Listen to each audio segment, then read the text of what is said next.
Good evening, everyone. We are here live from in Kansas City from the CannaBrew Flame Off Festival. You might already know I'm here with Bob and a photo bomber.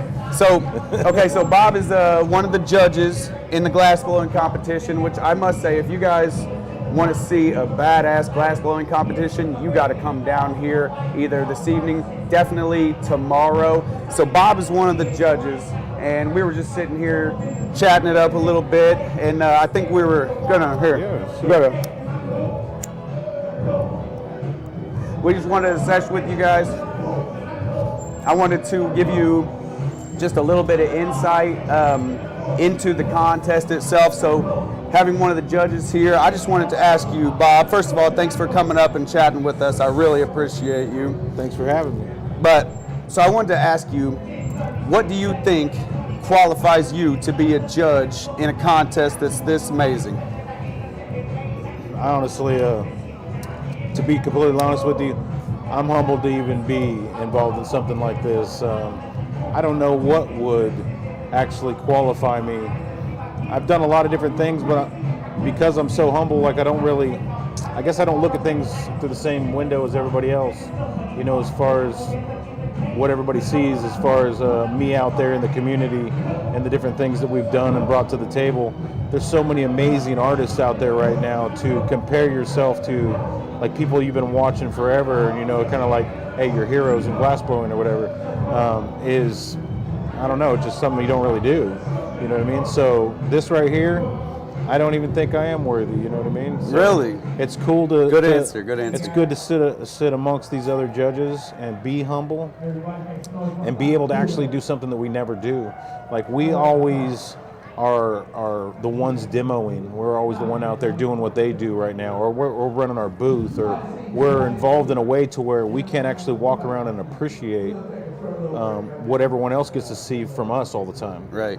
So doing this right here is just like, it's really therapeutic, and it's super humbling, you know, to have the honor or the respect, like you said, to be a judge.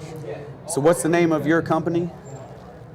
Well, I'm Doghouse Glass. Doghouse Glass, that's right. Yeah. So we were just sitting here chatting, and one of the things that I think qualifies you as a judge is probably going to be your history in glass blowing and kind of just, you know, being a part of the community, which I have to admit, I've been on the outside of until now. It's really cool to be on the inside with you guys and seeing how you guys really get down. You know, glass blowers are a great group, I gotta say. So we were chatting, and I asked him if he ever heard of this page called Soulless Glass. It's a guy out of Alaska that I ran across one day. He was doing a live, and he was blowing some glass. And what did you say? I asked you if you heard of him, and you started to tell me a story. So I want, if you could start over with that for me. I just said that we had taught a class, me and Modified Creations, my shopmate Gage, like we taught a class, and when we were down there, he was up in Alaska. In Alaska, right? Yeah. It was, I believe, a 4-day class, and it was during the summer solstice, so like there was 20-something hours of light, right? Yeah, you were up for like forever. Totally wasn't like used to this or whatever, but he was one of the students in the class, and I remember one of the highlights of the class, like now mind you, like I'm pretty jacked out on fucking Red Bull, you know what I'm saying? Right. You got to do anything you can to stay away from that. Red Bull, Coca-Cola, because we're just like really going for it, and all the sugar and caffeine. You're going against those Alaskans, and they're used to that long day, man. So you got to up your game. Yeah, right. So it's like 1:30 in the morning. Now we try to give as much as we can to them when we're teaching the class. So they're paying a lot of money. We got people that are flying in from other places to Alaska to take this class, mind you. So like we want people to leave this class and it's like, fuck, like I can't even process all the shit that happened to me while I was there. It was fucking amazing. Yeah. That's what you want to pay for, right? Of course. So that's definitely. what we try to give. So we tell people, like, we're going to rock the hours, man. Like, you guys better be ready for it. It's a boot camp. I want to say it was the first fucking night, and anybody that's, you know, watching, they'll remember. But it's like 1:30 or 2 o'clock in the morning, which is really no big deal, but we've been going since like 9 a.m. And I tell them I'm getting ready to start some other shit that's going to take like another 4 hours, right? And everybody's like, man, it's like 2 o'clock in the morning. What time we starting tomorrow? And I'm like, I figure like 9 or 10 again. I go, it's what time? Because we look out the window and it's sunny. It's just sunny. You know what I mean? So I'm thinking like we're hauling ass. I'm thinking we've been doing so much shit, in such a short time. And really, Yeah, you guys are rocking it. well, yeah, really, it was a lot of hours. that went by. Right. But me and Gage looked at each other and we're like, oh yeah, we'll call it a night. We'll see you guys in the morning. And everybody's just like, oh, fuck it. And we got 3 more days of this shit. Right, it's a 4-day deal. I need another notepad. When was that? Oh, this was a couple of years back, I believe now. I want to say it's been 2 to 3 years. No. I think it's been 4 years now. Wow. 4 years. So how long have you been? Time flies. How long have you? Would you say you've been in this? Like, how long have you been blowing glass, making pieces? I don't know. What do you 12 call years. I first touched the torch 12 years ago. it? Touching the torch. Yeah. I was a construction plumber, a new construction plumber for almost 20 years, like 18 years. Nice. And had a bad motorcycle wreck, had my leg cut off just below the knee, Oh shit. and went through some surgeries and stuff, and got back on my own 2 feet. But I found glass blowing kind of through all this. It was kind of a strange road, the way that it all went down. But yeah, 12 years I've been doing it now for a living full time. So 12 years. I'm gonna say that you have fully answered what qualifies you to be a judge in this competition. So I want to just thank you so much for coming up here and chatting with me. I look forward to hanging out with you as the day goes on. So thanks very much. Much love.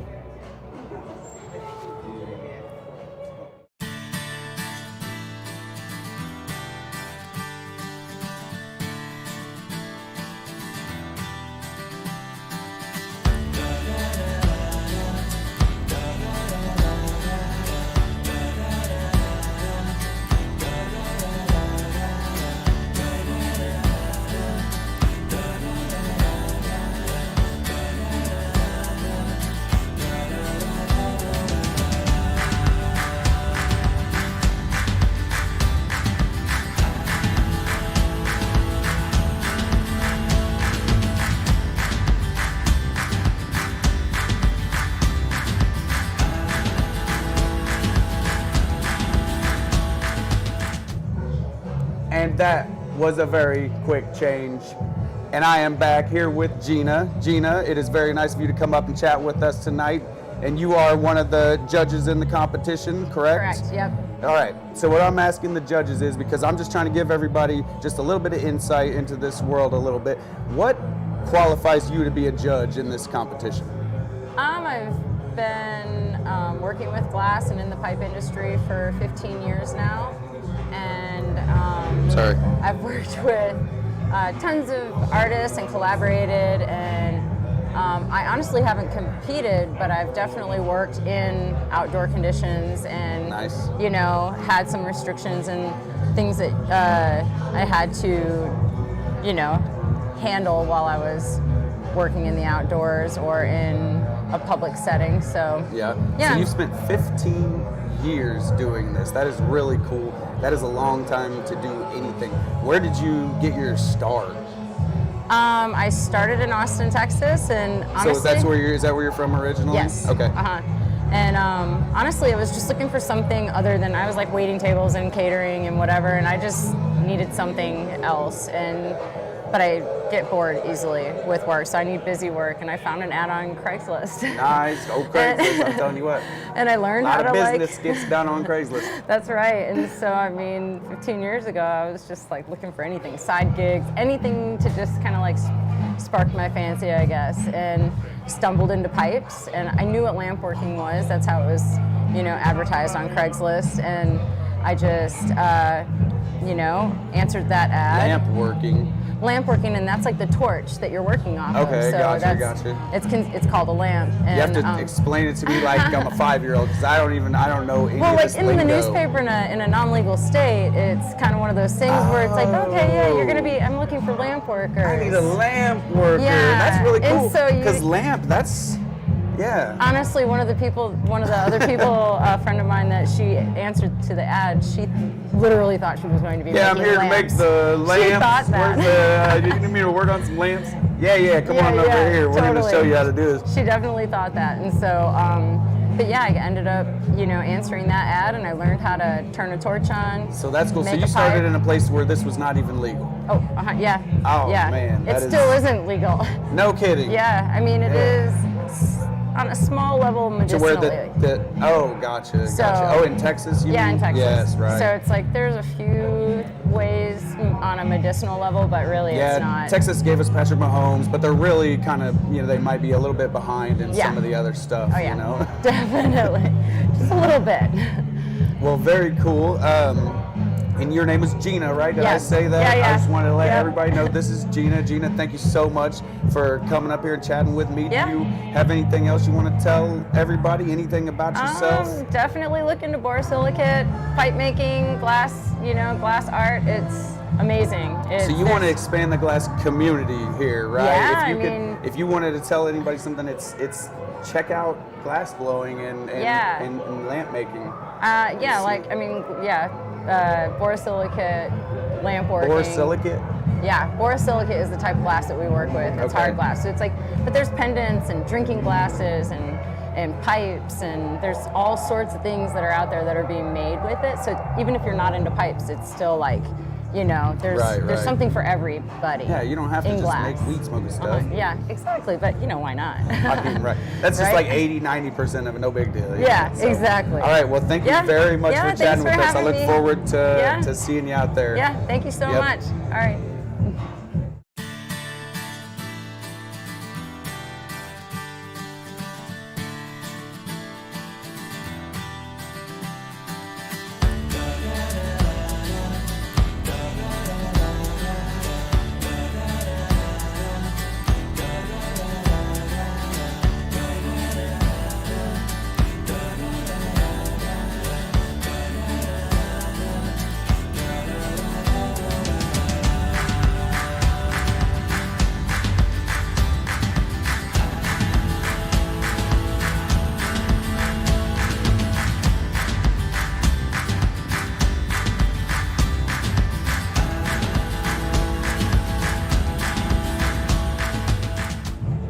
Didn't I tell you guys we were coming back? Zach said I forgot to. But we're going to be coming back with a new judge after each break. And here we have a person who told me her name 3 times just a second ago. Nicole. That's what it is. It's Nicole. And Nicole, you are a judge in the competition. Yep. And I have been asking all the judges, what do you feel qualifies you to be a judge in this competition? Tell us a little bit about your background. Well, I think for me, it would just be kind of sheer force of will to just keep following the glass. I'm not sure how many times I could restate it of how the glass career kind of forces you to just be willful. Right. But, it's been a wild ride, and that's how I'm sitting in this chair. That's awesome. How did you get your start? When was it? Where was it? When was it? Would Yeah, be, like how I long think, have you been? I've been doing this for about 5 years now. Okay, For cool. glass. I've always been an artist.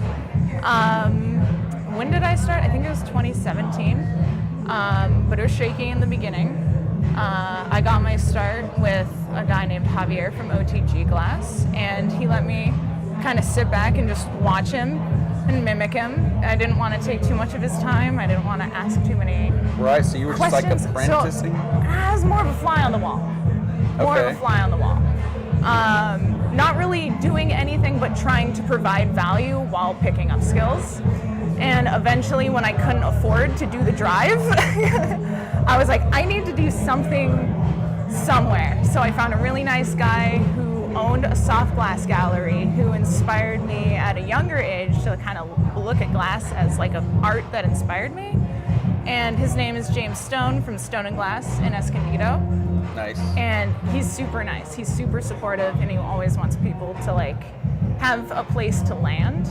And for me, I was not able to afford gas. I could barely afford clear, and he had a national torch there that I could borrow and use. Wow. So I would sit there, watch him do soft glass, and kind of teach myself, which was kind of what I was doing at the other place, but with a new spin on it. And that's kind of what got me into the hollow stuff. Just watching him form things. And then after that, I went into a production shop because I needed to afford the gas, petrol gas, Right. to get there for transportation. So I started doing production, and I started like really trying to educate myself in that time, just because I had the time with my ears.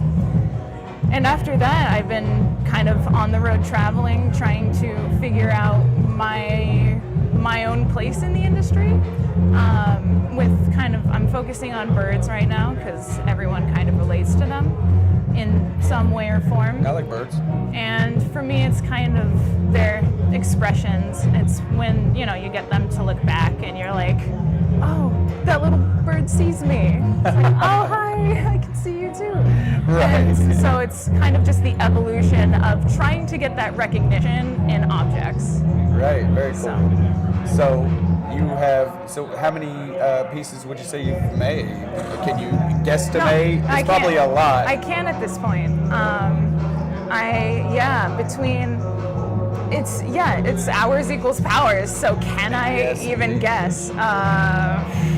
Couple thousand, 10? I think that's pretty cool. Like a lot of small sculpture, like pendants and stuff. So okay, I'll ask you this: what's some very intricate things that you look for in a piece when you're judging something? Like, what's something that, like, we can all look at a piece and say, oh, it's really pretty, it's nice, but what's something that really like stands out to you and something that you really look for in a really well-made piece? I like the timing in glass and the chemistry in glass. So when people put specific colors in specific places, and it takes like time for them to make that work, and how they get that to happen, I look at it and I'm like, yes. I look at these. That's awesome. Yeah, I look at these pieces and I can't even understand how that's possible. Like what you're talking about, the intricate color schemes and placing them exactly where they need to be and the shapes and everything. Yeah. It's like, it's beyond me. Yeah, it's just so a beautiful juggling act of all kinds of variables, and how people get creative with it is like, I'm the most antisocial. I don't know how to social on that level. So I always tell people, they're like, why do you get into glass? I'm like, I do it for the social aspect. And they're like, well, there's soft glass where you can work in like a team. And I'm like, no, I'm good with the flame working. This is my jam. Like, yeah, that's cool. I don't know, like, you're playing to your strength. I like exactly. Play to your strengths. And for me, borosilicate is like, it's just the best. Borosilicate. I'm going to learn that word before the night's over. I'm going to learn some stuff about glass while I'm here. I'll tell you that. Oh, yeah. Because I'm coming in knowing nothing. Oh, I can give you. I saw give you a full lecture. It's so bad. There was a piece on the table and it had a small piece of the finger broken off of a dragon that was holding some stuff. And the artist was right there. Yeah. And I picked it up and I was like, oh no, this piece. He was like, yeah, I'm just leaving that there. I'm going to put it right back on as soon as I get home. And I was like, oh, you can just like put that back on? He's like, that's an easy fix. In being an artist, cool. That's the thing about glass. I've worked with so many mediums, and the thing that makes me keep going back to glass is that it is brutal as a medium to learn, but once you've learned it, it's the most forgiving and like playful medium. It's like so playing hot. music. It's like playing music, right. But with like a physical thing. It is like it's you would definitely have to keep a rhythm. For sure. The notes, you got to know where to hold it. You're keeping beat. It's a process, and it's beautiful. Awesome. Yeah. Well, thank you so much for that very in-depth answer. I very much appreciate that. Nicole is judging. You guys should definitely come out and see and judge for yourselves. Thanks so much for talking to me. We'll be right back again with another judge.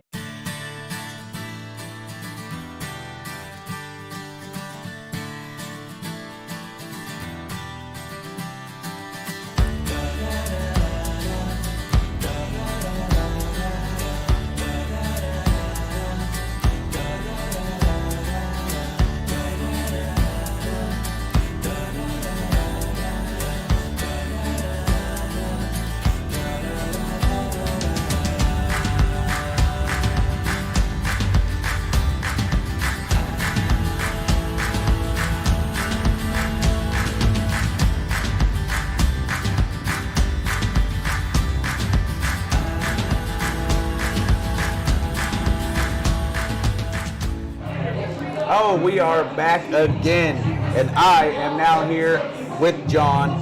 John, you are one of the judges in this competition. Yep. I have been asking all the judges, what would you say qualifies you to be a judge in this competition? What in your glass blowing, lamp making, possibly background puts you here with us today? Well, I started blowing glass in 1997, so that would be the first thing. It's been a long time. OG status. All right. It's been a long time, but you know, I've been steward of the craft for a long time, so I think I know what to look for. Very cool. Yeah. Where did you in the 90s? You said that's when you started. Yeah, 97. Yeah. Where did you get your start? Like, where are you from? So I actually started on Dead Tour. I started following the Dead. No way. Yeah, back in '93.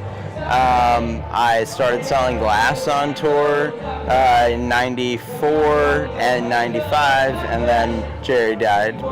And then that year I met the guy that actually taught me how to blow glass. And I sold glass for him for 2 years before I actually started blowing glass. So I'll tell you, that's the running theme, is that like how people are learning. You have to get with somebody that's in the community and like a master, and it just sort of like pie may that shit if you're a Kill Bill fan.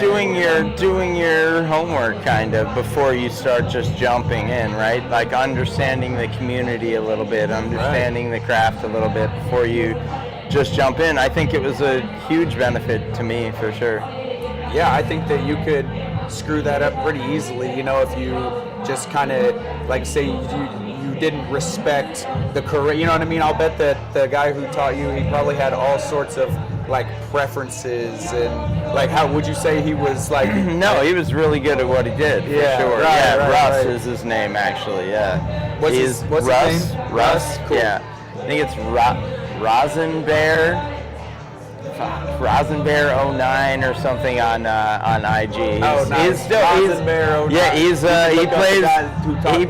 he plays music now, and he's got a Grateful Dead cover band that plays all over the Midwest and stuff. Yeah, so that is really cool. he's very. I'm in contact with. I was in contact with him today actually. So where in the United States was Berkeley? that? Berkeley is where I actually started blowing glass. Awesome. Yeah, Very cool. So Berkeley, California.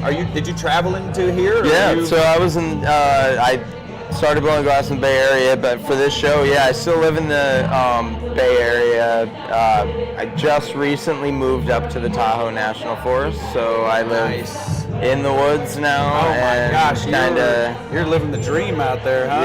Yeah, we're away from everybody. Are you like off the grid? How off the No, grid? we can be though. Yeah. Very nice. Yeah, we're set up. We got a 500-gallon propane tank and a propane generator. Yeah. We have an aquifer, all of it. Yeah. Wow, so you've got water on site and everything. Yeah, man. the whole thing. Yeah. That's we're still on, PG&E or whatever. Yeah. Right. Yeah. So he traveled all the way. I did come here from the coast for this. Yeah. You guys, I'm telling you, if you're anywhere near the Kansas City area, you have got to get down here. I don't know if you can hear that in the background, but this joint is hopping tonight, and it is going to be hopping tomorrow. I really appreciate you coming up, right on, man, chatting with us. Right Thank you very much. Thank you. We'll be Appreciate right back with another judge.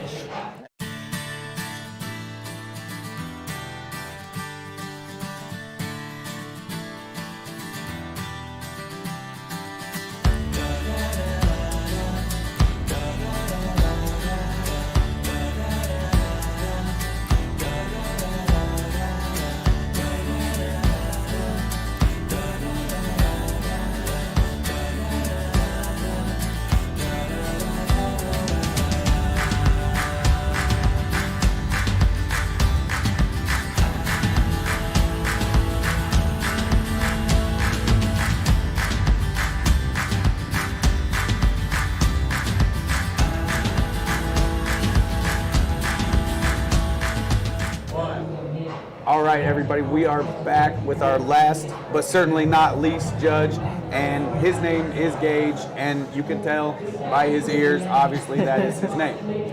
So, thanks for coming in and chatting with me. You are a judge in this competition, and I've been asking all the judges, what would you say qualifies you to be a judge? I would say judge a lot. I wouldn't say I'm super well known, but I've gotten to work with a lot of established artists and gotten my name out in a smaller way. So like, I don't have a huge collector's market, but I'm known amongst glassblowers. I like that. And like even here, I've met 4 or 5 different artists that I haven't met before that knew who I was, that have been following my work since the beginning. Wow, okay. And then a few of the people in the competition have told me that, like they've been following me for years. Why are they following you? Would you say that you make some, like unique pieces? What would you say your strength is? The more unique stuff, I do these wizards. I was looking at that. That and, is I call them the cool. sorcerer. So I usually only make these when a wizard has become so overwhelmed with evil, it turns him to a sorcerer. So now he becomes black magic. So if I'm having bad days, I usually make these guys, and that helps get my bad day away into a unique piece. Wow. So a lot of people don't know that like some of this is like emotional, like. Yeah, no, like, I hear you, man, and that's crazy. So when and where did you start with the getting into the community? It was about 5 years ago that I found that you could sculpt and do all these different pattern works and all the possibilities of glass. For the first 4 years I did this, I only knew of production work. I knew of all the basic pipes and bubblers and stuff that you make or see in head shops. Right, I'm learning the lingo now. Production. I had all the stuff that can be mass produced. Right. Okay. I was doing that for 4 years and got my opportunity to meet Bob. Was actually the first artist that I met. Okay, Bob, the first judge. Yep, the first judge. He was putting teeth and doing all these different patterns, and he was only a few years into the glass game at the time.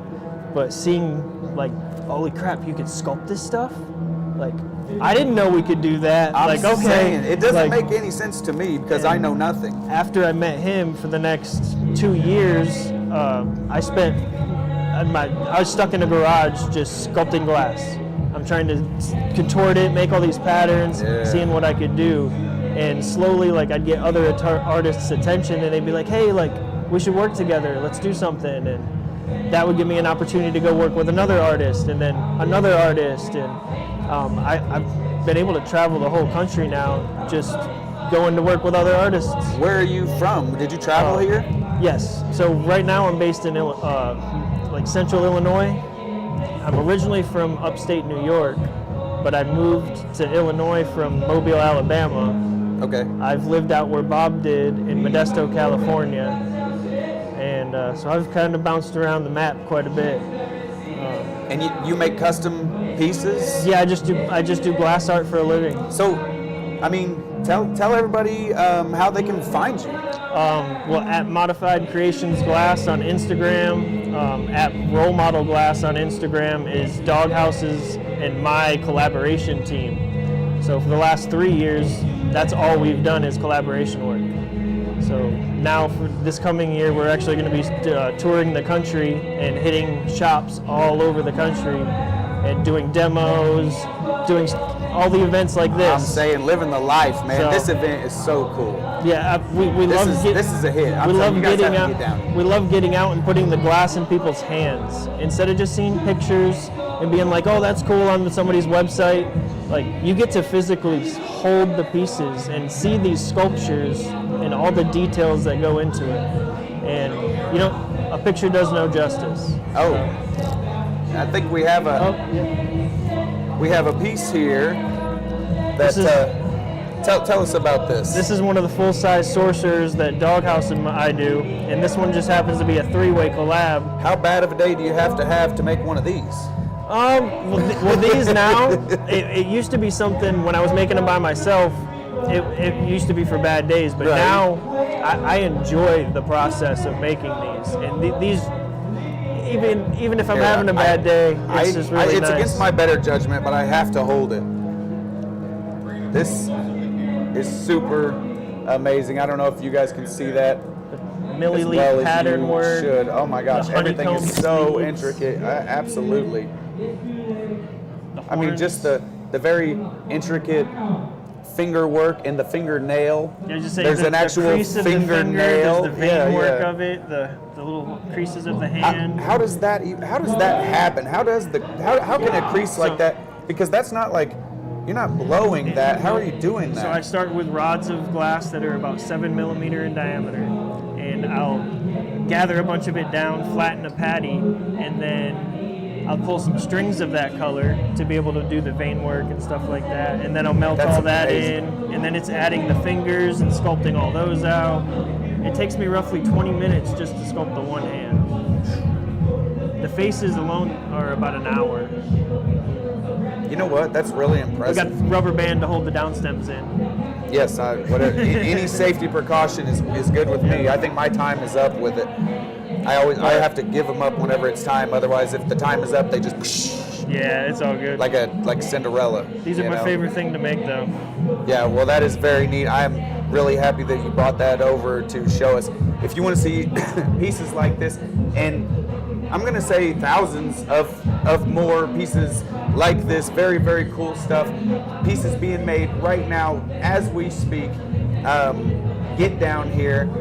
I think that Gage, he wants you to come down. Yeah, So we'll be actually doing a demo tomorrow. All the judges will be demoing tomorrow. all the judges demoing tomorrow, so you'll get to see this guy in action. We'll be making something like this. So you'll all be collabing and making something like that together. Possibly all together, but at least me and Bob, yes. At least you and Bob. Yep. I dig it, man. Well, thank you Appreciate it. very much for sitting down with us. I really, really appreciate it. And I don't know. I can't say any more to you guys. I've given you all the information that I have.